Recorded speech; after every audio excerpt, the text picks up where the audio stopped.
Everyone who sees old photographs of Jacques Bouvier says the same thing. Jackie looks just like her father. Place the two side by side and the resemblance is almost disorienting. The same wide-set dark eyes, the same architectural bone structure that cameras worship, the same coloring that sets them apart from every pale socialite in the frame. But what she really inherited from him wasn't his face. A narcissistic womanizer father taught Jackie to worship charm. A controlling, severe mother taught her to endure cruelty in silence. Together, those two parents built the perfect wife for America's most powerful philanderer, 20 years before she ever met him. John Vernou Bouvier III was a Wall Street stockbroker who dressed like a movie star and spent money he increasingly didn't have. His dark complexion and chiseled features gave him a matinee idol quality that photographs still transmit across a century. Every contemporaneous description of him lands on the same word: magnetic. He could make any woman in a room feel as though she were the only person who existed, then walk out the door and make another woman feel exactly the same thing an hour later.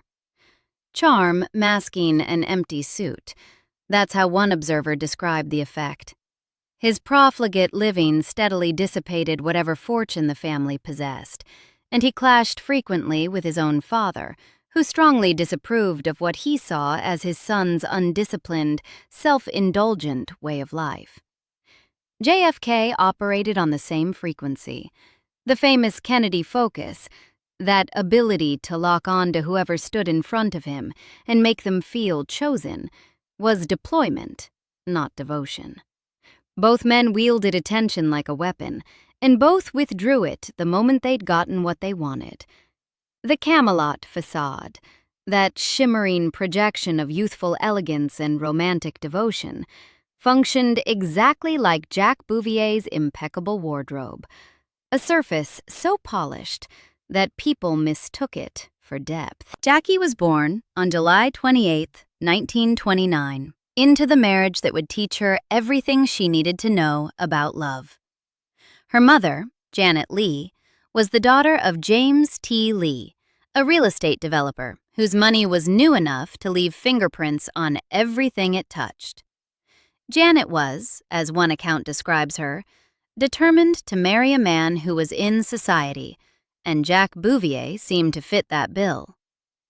The Lees could afford a Park Avenue apartment, but they couldn't buy their way into the right table at East Hampton without a surname that carried older weight. So Janet married the surname. Through her marriage to Jacques Bouvier, she achieved her ambition of entering society. But it's likely she wasn't fully aware then of the cost that ambition would extract, from her husband, and from the two daughters who would be born into the wreckage. That wreckage started almost immediately. As Jack's drinking accelerated and his affairs multiplied, his already fragile income contracted under the weight of the Depression, which ate through whatever cushion the Bouviers had maintained. By 1936, when Jackie was 7 years old, the couple separated. The divorce was finalized in 1940. But the end of the marriage didn't end the war. It merely shifted the battlefield from the master bedroom to the custody arrangement, from dinner table silences to weaponized visitation schedules. Jackie and her younger sister Lee became the contested territory over which two broken adults fought for the next decade and a half. Her father taught her what to want. Her mother taught her what to survive. The bond between Jack and his eldest daughter was the central emotional fact of Jackie's childhood. He adored her with the focused intensity of a man incapable of sustained commitment to anyone except in short, dazzling bursts. And those bursts, for Jackie, became the definition of love. When his attention was locked onto his little girl, the world was radiant. He made her feel chosen, special, singular. Little Jackie Bouvier, daughter of Jacques Bouvier and the former Janet Lee, the society columns noted. But the real story was never in the columns. During private hours, Jack took his eldest daughter riding, sat with her at long lunches, turned on the full wattage of his attention. The same attention he deployed on mistresses, on cocktail companions, on any woman whose admiration he required in that particular moment. She couldn't have known, at 6 or 8 or 10 years old, that the love she was receiving was a performance. She experienced it as the purest, most electrifying connection of her life. The problem was the intermittence. Jack's attention came and went like weather, brilliant when it appeared, devastating when it withdrew. Between the radiant visits, he was at the bar, or at the track, or with a woman whose name Jackie might or might not have known. After the divorce, his access to his daughters became subject to Janet's control, and Janet wielded that control with the precision of someone who understood exactly how much it would hurt. During the first years after Janet's remarriage, Jack became paranoid about her taking his daughters away. His resentment of Janet resulted in many confrontations. Jackie was caught between these two gravitational fields: a father whose love was intoxicating and unreliable, a mother whose authority was absolute and punishing. And she learned to navigate both by becoming fluent in the one skill that both parents valued: performing the correct emotion at the correct time, regardless of what she actually felt. The social corridor between Park Avenue and East Hampton in the late 1920s and 1930s didn't function as background to this family's disintegration. That world participated actively in the destruction. Social standing in those circles operated on the single overriding principle: you were what you performed. Scandal existed only when it became visible. Infidelity was tolerable. Being publicly humiliated by infidelity wasn't. Alcoholism could be managed. Being visibly drunk at the wrong dinner was catastrophic. Jackie breathed this atmosphere from her first conscious moment, and the Bouvier family had been perfecting the art of performance for at least one generation before she was born. Her grandfather, Major John Vernou Bouvier Jr., commissioned a family genealogy titled Our Forebears, a document later exposed as a fabrication, stuffed with invented claims of aristocratic French lineage and noble connections that simply didn't exist. What the actual Bouvier ancestors were, modest French immigrants, or something the family felt even more compelled to conceal, is a question the surviving evidence can't resolve. But the book transformed them into something grander, something with the weight of old European nobility behind it. Jackie grew up inside a family whose foundational document was a work of fiction. The lesson was implicit and total. The story you tell about yourself matters more than the truth. That fabricated genealogy also raises a question biographers and historians have handled with varying degrees of directness. Jack Bouvier's nickname, Black Jack, carried a duality that has never been fully pinned down: gambling tables on one side, physical appearance on the other. His photographs show a man whose dark complexion and features are notable, darker than the French aristocratic lineage claimed in Our Forebears would typically produce. The fabricated genealogy, with its aggressive insistence on aristocratic French purity, reads differently when placed against those photographs. One observer noted that their own paternal family lines rooted in the South look just like Jack Bouvier, a comment whose implications are unmistakable. Another offered a complicating counterexample: a father who was 100% Irish, extremely dark-skinned, demonstrating that complexion alone proves nothing about lineage. The Bouvier family's actual ancestry versus what Our Forebears claimed remains a gap that no biographer has definitively closed. What can be said with certainty is that the family felt the need to fabricate a genealogy at all, and that the fabrication was elaborate enough to sustain itself for decades. Whether it was hiding racial ancestry, modest immigrant origins, or simply the gap between who the Bouviers were and who they wished to be, the impulse behind it's the same impulse that would later power the Camelot myth: control the story, and you control reality. Jack Bouvier's womanizing during the marriage hadn't been conducted with any particular discretion. His affairs were public knowledge across the social circles of East Hampton and New York. The kind of open secret discussed at dinner parties the Bouviers didn't attend. The most notorious involved a woman named Virginia Kernican. According to accounts that have circulated through biographies and commentary, a photograph appeared in the New York Daily News showing Jack holding Kernican's hand while Janet was visible in the same frame. Whether the specific image survives in an archive or persists only in the retelling, what it represents goes beyond garden-variety adultery. A man so indifferent to his wife's humiliation that he allowed it to be captured and published. Janet's pain wasn't an unfortunate byproduct of Jack's desires. It was part of the display, a demonstration that her hold on him was weaker than his hold on himself.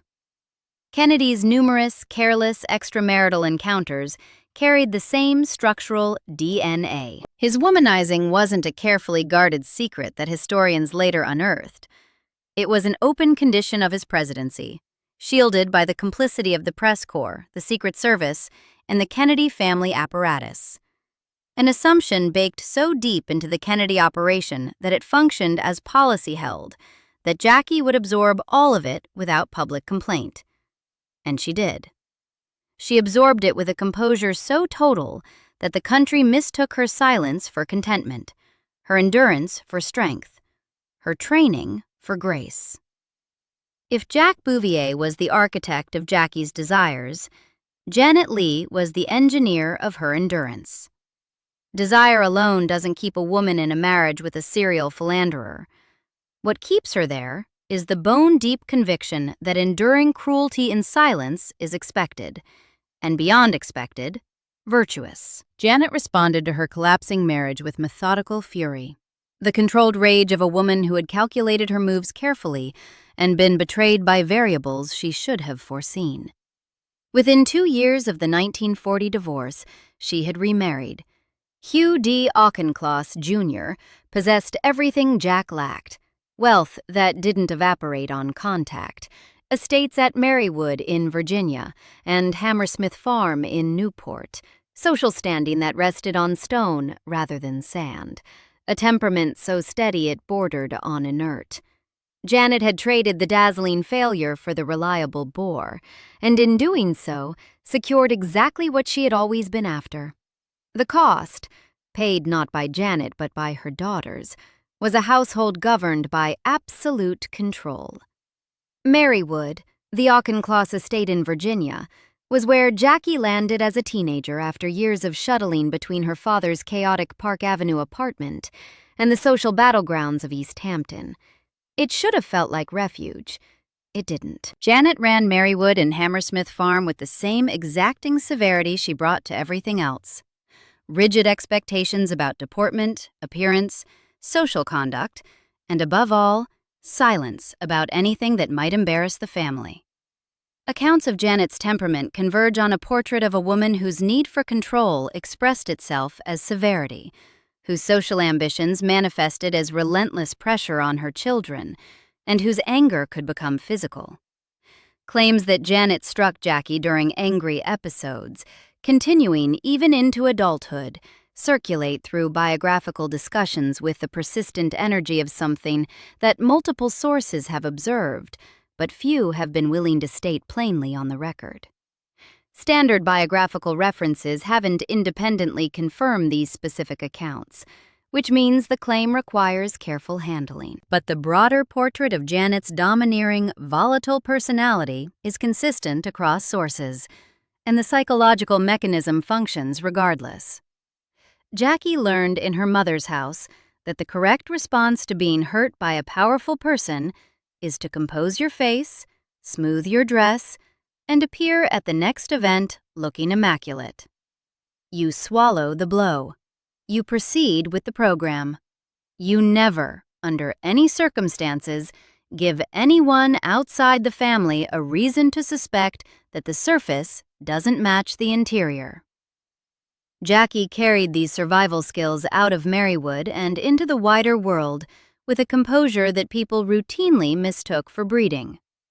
Through adolescence and into young adulthood, that composure read as aristocratic reserve, when it was actually the adaptation of a girl who'd learned that emotional transparency gets punished. Distance from her parents gave her space, but distance isn't the same thing as deprogramming. The emotional architecture her parents had built inside her, the template that said, "Love from a powerful man looks like dazzling, intermittent attention, and the correct response to pain is silence," traveled with her wherever she went. By her early 20s, Jackie had found her way into Washington's social orbit. She met a young politician named John Fitzgerald Kennedy. By every account, what struck her about him was familiar: the charm, the focus, the sense that when he looked at you, you were the only person in the room. She had felt this before. She had felt it from a handsome, dark-featured man who smelled like expensive cologne and broken promises. The thrill wasn't new, only the address had changed. Janet saw the Kennedy match and recognized it for exactly what it was: the culmination of everything she had engineered. Multiple biographical accounts indicate that she actively encouraged Jackie's trajectory toward Washington power circles and viewed a Kennedy match as the ultimate validation of everything she had endured and engineered. The Kennedys represented something beyond mere social standing. They represented political power, the kind that couldn't be bought at a charity auction or earned through a favorable seating arrangement. For Janet, a daughter married to a Kennedy was the final proof that the Lee family's upward climb had reached its summit. That JFK was already known in Washington circles as a compulsive womanizer wouldn't have registered as a problem. Powerful men do what they do. The woman's job is to manage the fallout without losing her position. Janet had survived Jack Bouvier's infidelities. She had rebuilt her life on the wreckage. She had won. Her daughter would win too, deploying the same endurance, the same composure, the same theatrical normalcy that Janet had modeled and demanded for 20 years. JFK proposed. Jackie accepted, and everything that had been building since 1929, 2 decades of warring parents, a childhood spent learning to want the charm and survive the cruelty, an adolescence defined by the performance of normalcy in households where nothing was normal, converged on a single day in Newport, Rhode Island, September 12, 1953, St. Mary's Church. Jackie was about to marry John Fitzgerald Kennedy, and her parents' war was about to claim its final casualty. Jack Bouvier had come to Newport determined to walk his eldest daughter down the aisle. He was staying at the Viking Hotel. Whatever composure he'd managed to assemble for the occasion didn't survive the night before the ceremony. Janet sent Lee's husband, Michael Canfield, to the Viking Hotel with a message. Jack was welcome to walk Jackie down the aisle. He was banned from the reception afterward. The choice of messenger matters. Janet didn't send a lawyer. She didn't send a neutral party. She sent her younger daughter's husband, a man who was, by any social calculus, a direct replacement for the father figure role Jack had failed to fill. The message itself was a surgical instrument, an invitation and an amputation delivered in the same breath. You may perform the role of father for the cameras. You may not stay for the celebration. You are a prop, not a guest. What happened next depends on which version of this family you believe. One account holds that Jack, already fragile, spiraled after receiving Janet's message. The humiliation, delivered through his own son-in-law, in a hotel room the night before the most important event of his daughter's life, broke something in him, and he drank himself past the point of standing, past the point of dressing, past the point of walking his daughter anywhere. He never made it to the church. The counter-argument is blunt. Blaming anyone other than Jack for his alcoholism is misplaced. He was a grown man with a decades-long drinking problem. Janet didn't pour the liquor down his throat.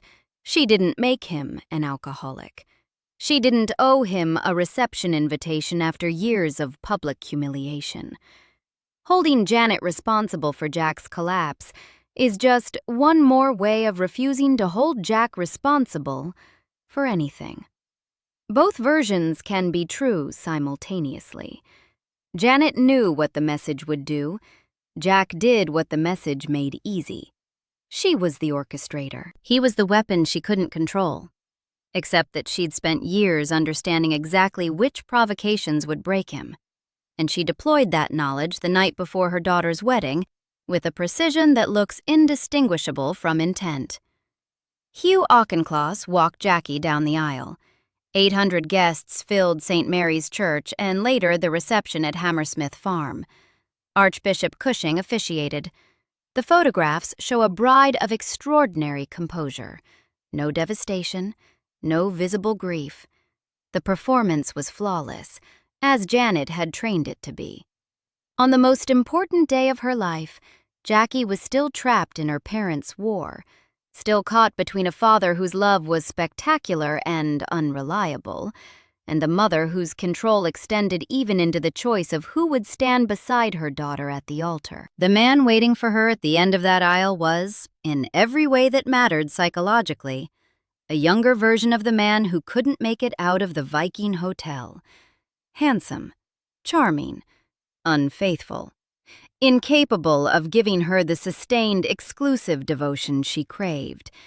And Jackie walked toward him with perfect posture and a steady gaze, because walking toward men like this was the only thing her childhood had prepared her to do.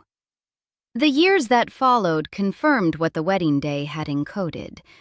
JFK's presidency gave Jackie the largest stage she'd ever performed on, and she performed magnificently, restoring the White House, hosting state dinners with artists and intellectuals, projecting an image of cultured, effortless grace that the entire country fell in love with. Behind the image, Kennedy's affairs continued with the same brazenness Jack Bouvier had displayed in the 1930s. The women were numerous. The encounters were careless. The complicity of the press corps, the Secret Service, and the Kennedy family apparatus kept the machinery running. Jackie absorbed each new humiliation with the same composure she'd learned in Janet's household, the same silence she'd practiced since childhood, the same immaculate public face she'd been wearing since she was old enough to understand that surfaces are the only thing that matter in the world she'd been born into. How different, really, was any of this from what she'd watched at 7 years old? A charming man with dark features conducting affairs in plain sight, while the woman beside him held herself together and smiled for the cameras. Her father had done this in the society pages of East Hampton. Her husband did it in the White House.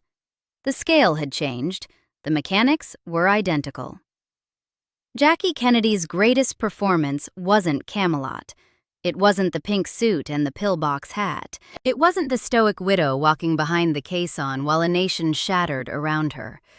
Her greatest performance was convincing everyone, including, perhaps, herself, that she chose this life.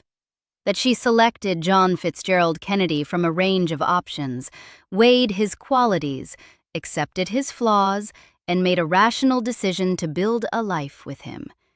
She didn't choose him. Her parents' war had already made the choice. Jack Bouvier had taught her that love from a powerful man looks like dazzling, intermittent attention. Electric when it arrives, agonizing when it disappears, always accompanied by other women.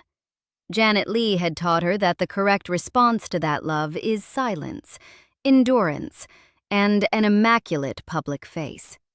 Together, those two lessons narrowed Jackie's emotional possibilities to a single outcome. A man exactly like her father, endured exactly the way her mother had taught her to endure. Look at those photographs again. Jack and Jackie side by side. Same eyes, same bone structure, same dark features. The resemblance everyone notices is real. But the inheritance that actually shaped the course of American history was invisible. It lived in the space between what Jackie wanted and what she'd been trained to tolerate. a space her parents had hollowed out across 2 decades of marriage, divorce, and war. The system that made her also made her marriage, and the most admired woman in American history was its most perfectly manufactured product. Subscribe for more stories like this.